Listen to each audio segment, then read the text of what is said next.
Hey, how's it going, everyone? My name's Jimmy, and welcome back to That's What I Call Soccer. On today's episode, I'm going to be giving my reactions to Game Week 2, where we take a look at my team and how they did. We'll take a look at Game Week 2's Dream Team, and then we'll take a look at the heroes and zeros from Game Week 2, where we look at the players that performed the best and the players that underperformed from Game Week 2.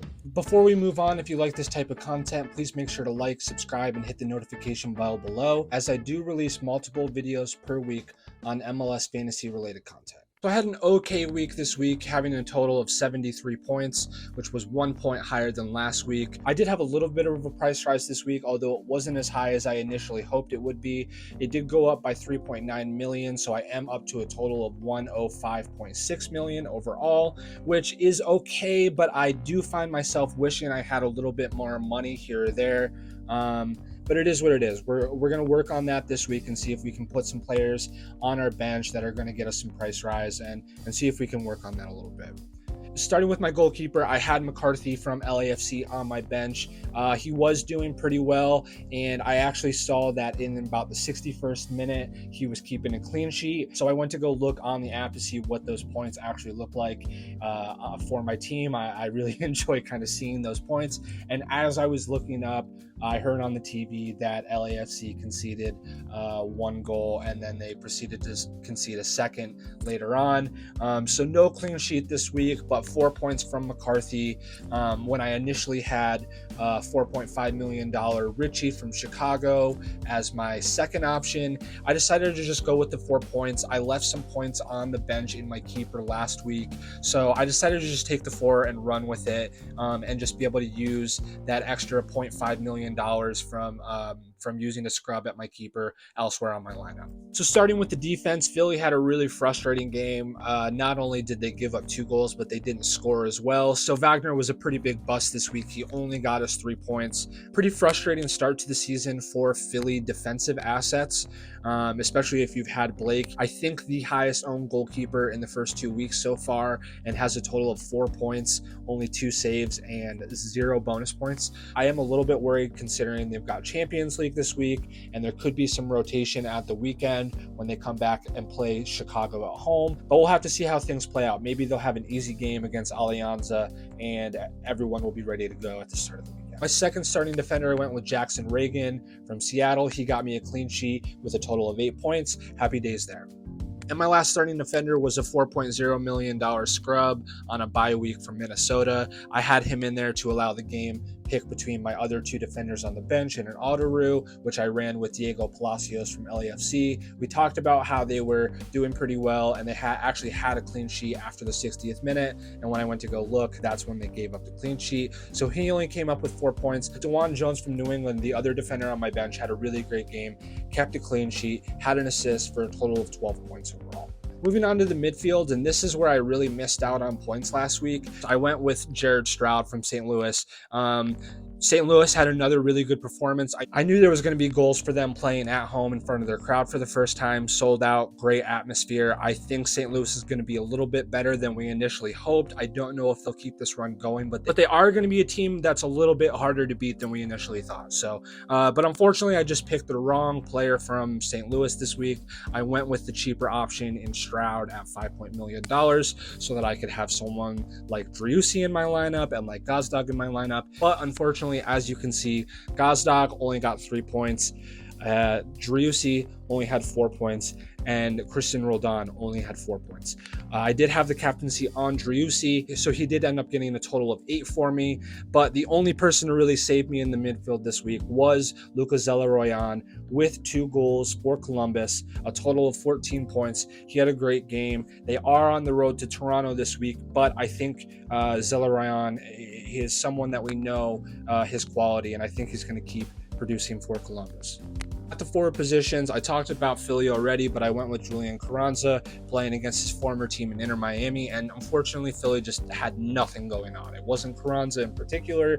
Philly just had nothing going on. They did have some chances, but Callender was really strong in goal for the second game in a row and ended up blanking Philadelphia, so only 3 points from Carranza.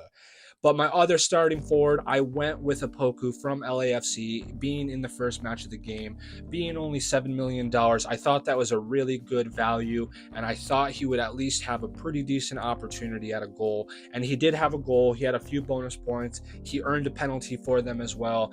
An 11-point total from Opoku in LAFC's first game. I'm really happy with that. I'm happy I had Opoku on my team this week. Kind of helped save things for me this week, to be completely honest. And my only other player to talk about is I had Justin Rennicks on my bench, someone I didn't expect to get a whole lot of time or get a whole lot of returns. He did play a little bit, had 1 point for me. So yeah, again, wasn't expecting a whole lot. That did bring me to a total of 73 points, like I said before, 1 point more than last week, for a total of 145 points overall, which brings us to 1,817th overall and 79th out of just about 600 people in the Union League. I'm currently 41 points off the last place for Champions League, which is a considerable amount, but I have not hit captaincy in either of the first 2 matches. Both of my captains were kind of duds, so I'm confident that if I can string a few really good weeks together where I nail those captaincies, I think I can make up those points. And if not, I still feel like I'm on track and doing well and kind of hitting the mark so far. And if not, we still have 3 other windows throughout the season to make that top 50 to qualify for Champions League. Moving on to the dream team for week 2. In defense, we had Colorado's William Yarborough. As I spoke on last week, Colorado has been abysmal on the road, but at home, they've been a pretty decent team, and that's where Yarborough gets all his points, and he showed that again in week 2 with a clean sheet and 11 points overall. In defense, we had Austin's John Gallagher. Austin was able to keep the clean sheet against Montreal, and Gallagher was able to contribute an assist in the match as well for a total of 13 points. Next, we have Vancouver's Julian Gressel. Gressel was credited with the clean sheet as he came off in the 65th minute when they had yet to concede a goal against San Jose. And Gressel did pitch in an assist as well for a total of 14 points in the week. Another great performance from Seattle overall, and the defense was able to keep a clean sheet for the second game in a row. And Alex Rodon is right in the middle of the points for Seattle. He actually is the player with the most points through 2 weeks, and in game week 2, he was able to keep the clean sheet, tack on 2 assists for a total of 17 points. And your last defender, New England's Brandon Bye. Now, Brandon Bye will get the captaincy armband this week, as he did have the most points and is the only defender to contribute a goal out of the bunch. And Brandon Bye able to have a clean sheet, a goal, and an assist in this match for a total of 17 points. With the captaincy armband, that brings him up to a total of 34 points in the match week, being your number 1 star of the dream team. In the midfield, we have FC Dallas's Alan Velasco. Chipping in a goal and an assist in his 75 minutes of play, Alan Velasco came out with 10 points overall in game week 2. Also coming in with 10 points this week was Atlanta United's midfielder Rossetto. He was able to contribute a goal in Atlanta United's match with Toronto this weekend, and 10 points was good enough to land him in this week's dream team. Also in the midfield, we have New England's Dylan Barrero. He's off to a great start. He's a youngster that looks like he's going to be really, really good for New England. And in match week 2, he really showed his stuff. Not only did he have a few bonus points, he also got a point for a clean sheet, and he was able to tack on a goal and an assist as well for a total of 12 points in game week 2. The last midfielder that makes up game week 2's dream team is Columbus's Lucas Zelarayan. Zelarayan had 2 absolutely stunning goals in game week 2 when they were playing at home against DC United, and it was good enough to see Zelarayan have 14 points overall. And to wrap up your dream team with your forwards, you've got San Jose's Jeremy Abobasi. He's someone that just scores goals, and he's off to another quick start. He had 11 points this week. And your second forward was Dallas's Jesus Ferreira, having 2 goals on the night for a total of 14 points. Now let's take a look at some zeros from this week, starting with the goalkeepers. Number 5, we've got Atlanta United's Brad Guzan. Atlanta faced Toronto at home this weekend, missing Lorenzo Insigne. Unfortunately, Atlanta was still not able to keep the clean sheet, and Brad Guzan only had a total of 3 points overall. Number 4, we've got Portland's David Bingham. It was always going to be a tall task for Bingham as Portland was playing against LAFC on the road. And even though it was LAFC's first match of the season, they picked up right where they let off, scoring 3 goals, giving Bingham no chance of having a clean sheet in this game, giving him a total of 2 points overall. Number 3, we had LA Galaxy's Jonathan Bond. Now, I thought Galaxy were going to show up a little bit more, and while a clean sheet wasn't necessarily something I was expected, 2 points is pretty disappointing from Bond, even being on the road. Number 2, we've got Philadelphia's Andre Blake. He is one of the best goalkeepers in the league, the defending goalkeeper of the year. He was one of the highest owned goalkeepers in the game. He's one of the most expensive goalkeepers in the game, and yet over 2 games, he's only got 4 points, 2 saves overall, and 0 bonus points. Philly seems to be having a pretty tough start to the year defensively, giving up an own goal in game week 1 and giving up a brace to Miami in game week 2. But the game in Miami, it should be mentioned, both goals were absolute golazzos. I was a little bit surprised that Blake didn't do better with them, a little bit disappointing. And so for this week, number 2 on my list of zeros for the goalkeepers. And number 1, we've got Steve Clark from Houston. I don't think people were expecting him to have a huge haul this week, but he was one of the better goalkeepers in the game last year, and he came up with a 0 spot this week, so he's got to earn the number 1 spot. In defense, we've got 2 more Philadelphia players with Kai Wagner and Jack Elliott. Kai Wagner did end up getting a few bonus points, although he did have a yellow card, taking away 1 point, giving him a total for 3 overall. Jack Elliott, another one, he wasn't as highly owned as Kai Wagner, as he doesn't have nearly as much attacking potential, but he was owned by almost 9% of managers this week, so for him to have only a 2 has to be pretty disappointing. Number 3, we have LAFC's Ryan Hollingshead. He was one that had a really good year last year, showed some attacking potential, and I think a lot of people like LAFC's defense, especially at home, but LAFC did concede 2 goals. Hollingshead didn't have much to do with the game offensively, only had 1 bonus point, and he only came up with a total of 2 points overall. Number 2, we have Charlotte's Bill Tuiloma. Now, I personally was not expecting Charlotte to keep a clean sheet, and yet I still had Tuiloma in my team at 1 point before the weekend started. I understand the reasoning for having Tuiloma in their team, but I just don't think he has the same upside as he had when he was with Portland, and I don't think Charlotte's defense is nearly as good either.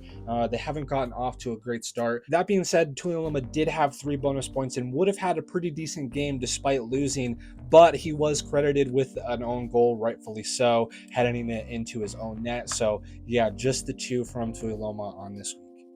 And number 1, we've got to go with LAFC's new boy, Aaron Long. He was only owned by just under 4% of managers, but he didn't play much. He didn't get the start. He was benched for Chiellini. Chiellini ended up having the opening goal for LAFC in the 2023 campaign, so they weren't exactly missing Aaron Long. But that being said, if you were one of the 3.8% of managers that owned him, only seeing 1 point is pretty disappointing.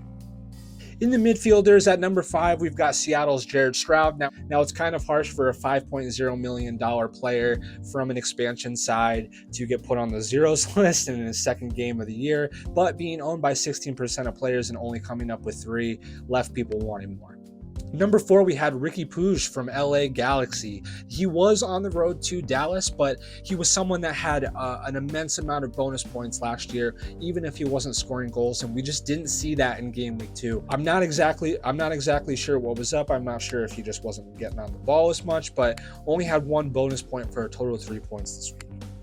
Number 3, we've got Daniel Gazdag.